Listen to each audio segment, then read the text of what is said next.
Welcome to Cougnation, the show that keeps you up to speed on all things Cougar Athletics. Tonight, as always, we'll bring you news and highlights around WSU's varsity and club teams. Jump into the men's and women's basketball season with ZZUMANIA. Find out what it's like living with a few members of the women's rowing team. All that and more tonight on Cougnation. Let's go.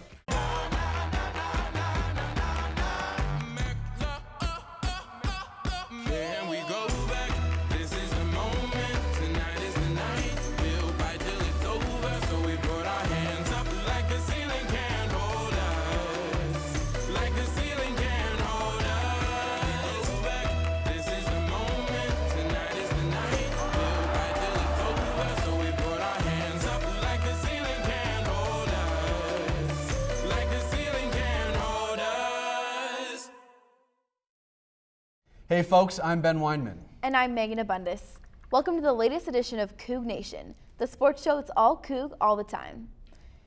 There's no sign of slowing down for the Cougar cross-country teams. The men's team was the overall Division I winner at the Inland Empire Classic at Lewis and Clark State College earlier this month, while the women's team placed second overall at the same event in Lewiston, Idaho.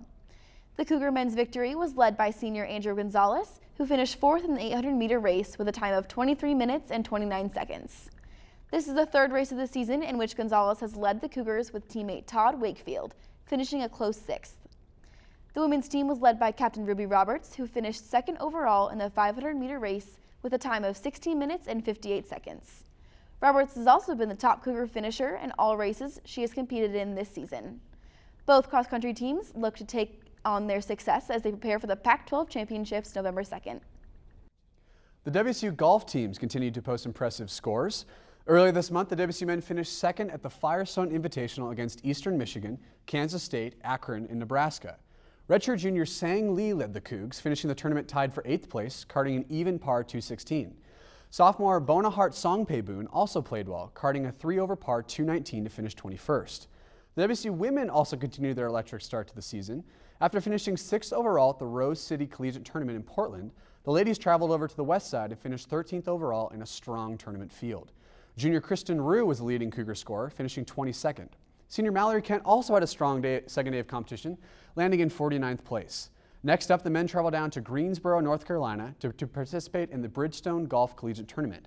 And the women traveled to Hawaii to play in the Pac-12 preview.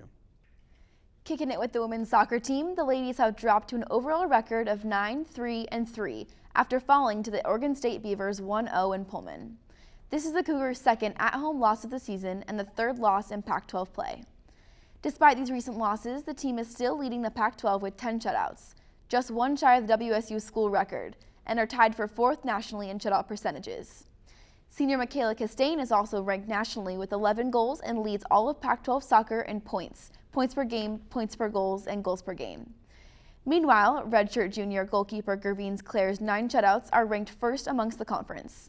The women look to improve their record as they continue with conference play against California, followed by a return to Pullman on Sunday for a Pac-12 televised match against Stanford. The Cougar football team traveled down to Eugene to take on the number 2 ranked Oregon Ducks. Although the Cougs did not come away with a win, numerous NCAA, Pac-12, and WSU records were broken as the Cougars lost to the Ducks 62-38. After only going into halftime down by 10 points, the Ducks came out in the second half and dominated both sides of the ball. Connor Halliday attempted 89 passes, breaking Drew Brees' FBS record. Halliday's attempts and completions also broke Pac-12 records, and his 557 yards through the air set a WSU record. But it was after the game in the press conference that the fireworks really exploded. Oregon defensive coordinator Nick Aliotti criticized Mike Leach for continuing to pass the ball against Oregon's second defense late in the fourth quarter as the Cougars trailed by nearly 40 points. Aliotti called Leach low class, and what was Leach's response? As cool as the other side of the pillow, Leach brushed it off, saying that he does not criticize other teams or coaches. The Pac-12 reprimanded and fined Aliotti for his comments, and the Oregon coach has since apologized to Leach and the team. After receiving national criticism, looks like this duck will watch his mouth before he quacks off again. It's not a trick, it's a treat. Washington State University President Elson Floyd announced that all afternoon classes will be canceled on Thursday, October 31st, in honor of the Halloween Cougar football game. The Cougs will host the Arizona State Sun Devils in a Pac-12 conference showdown at 7:30 p.m. on ESPN. Floyd said that his reasoning behind the cancellation was part of WSU's efforts to ensure safety and ease of travel throughout campus for faculty, staff, and students and fans. The Cougars are entering this holiday matchup with an overall record of 4-4, while the Sun Devils are 5-2 overall. Here's hoping we see lots of costumes and a Cougar victory this Halloween. Well, Megan, what are you going to be doing for Halloween? What are you going to be going as? You know, I'm going to be the one and only Miley Cyrus. Really? Interesting choice. I'm pretty excited. What are you going to be? I think I'm going to go as Jim Halpert from The Office. Kind of scrunch up my hair, wear a suit and tie. It's going to be a lot of fun. I'm excited. Yeah. Winter is coming, and so is men's and women's basketball season. Reporter Matthew Zimmer went to the second annual ZZUMANIA to bring us more on the story. Matt? Thanks, guys. Matthew Zimmer here at Bowler Gym as the men's and women's basketball teams are preparing to host the second annual ZZUMANIA event, where the fans will get a look at what to expect from the Cougars this season, and the teams will get to show off their new and returning players. Both teams get their season started around Halloween, the women on October 30th against Masters College, whereas the men's team has an exhibition match against Central Washington University on November 2nd. Both the men's and women's teams start their Pac-12 conference play in the beginning of January against the Arizona schools. So first practices have started. What are you guys looking forward to most coming this season? Defense. Defense is the main key because we know that we're versatile and we have a lot of quick players, and we're going to pressure the opposing team a lot, and we're looking to get out and run. The women's Pac-12 tournament starts March 6th in Seattle. The men begin the Pac-12 tournament in Las Vegas on March 12th. The women's team is led by June Doherty, who will be going into her 6th season with WSU. The men's team is led by head coach Ken Bowe, going into his 5th season with the Cougs. The women's team brings back some experienced starters in junior guard Tia Presley, sophomore guard Leah Galdera, and senior Sage Romberg. Out of the 12 players on the team, 11 of them are returners. What do you think you guys can do this season as a team? Get a lot more wins than we did last year. Do you guys think you guys will be able to compete in one of the postseason tournaments? Yeah, I think we're going to do really well in postseason, and we have really high expectations, and we plan to fulfill all our goals for this preseason. The camaraderie that was fostered last year will only benefit the Cougs as they move forward. The men's team will also have 11 returners. Captains for the men are junior Devontae Lacey, junior Royce Woolridge, and senior Will Diorio. Several returners have starting experience, including Lacey, Woolridge, Dexter Kernick-Drew, and redshirt senior DJ Shelton. With experience and leadership returning to both the men's and women's teams, the Cougs hope to make a postseason appearance. Back to you guys at the desk. Thanks, Matthew. Well, when WSU fans wake up on Saturday mornings and turn on ESPN's College Game Day, they expect to see the star of the show. And I'm not talking about Kirk Herbstreit, Lee Corso, or Chris Fowler, the hosts of College Game Day. The WSU flag, nicknamed Old Crimson, is a tradition and icon to the college football world, flying proudly for the 140th consecutive appearance on the weekly show. 2 weeks ago, the flag celebrated its 10th anniversary, and now the flag is a Saturday morning staple, traveling all over the country. What is now an organized grassroots effort, the flag is shipped to the location of College Game Day each week, where a WSU fan or alumni sets up shop behind the set and waves the flag on Saturday morning. Even when game day was at rival UW, the faithful showed resilience by arriving in style in a limousine with a police escort. The show is never broadcasted live from Pullman, and until it does, Old Crimson will proudly wave every college football Saturday morning, showing the Cougar pride and spirit. Next up for the Cougar women's rowing team is this Sunday's Head of the Lake race in Seattle. But first, we take some time with a few teammates who also live together to find out who is the better dancer. With more on these rower roommates, here's Brenna Kelly with this week's Spotlight. Brenna? Hi, I'm Devin Truby, stepping in for Brenna Kelly for this week's Spotlight. I'm here with Jamie Daly and Bethany Pupava, two Cougar rowers, and we're going to play a little bit of rower roommate to get to know these girls. So, ladies, who's more competitive? Really? Why is Jamie more competitive? She is competitive about everything. When we go out to eat, she has to eat the most, and she has the messiest room, and I don't know, she's just competitive overall. So who secretly knows all the words to Twilight? Jamie. Which team are you on? Edward for sure. Right. I'm Team Jacob, just saying. We watched it last night, beat it up a little bit. Just a throwdown. Well, who's the better dancer between you two? She's got the moves. She does? Yep. Yeah, I took dance classes when I was younger, so paid off. What type of dance? Way back in the day, I did ballet, and then as I got older, I got more into gymnastics. So who's the biggest Justin Bieber fangirl?